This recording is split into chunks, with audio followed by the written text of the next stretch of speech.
একটা জঙ্গলে একটি দুষ্টু কিন্তু বুদ্ধিমান বানর থাকত। তার নাম ছিল বুলু।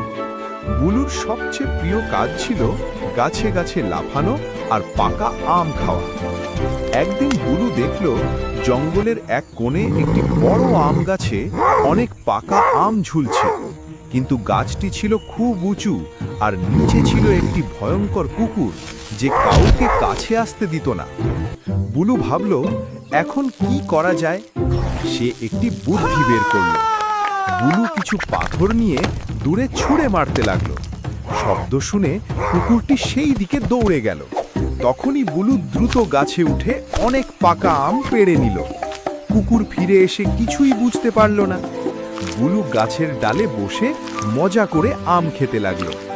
শেষে বুলু বুঝল, বুদ্ধি থাকলে বড় সমস্যাও সহজে সমাধান করা যায়।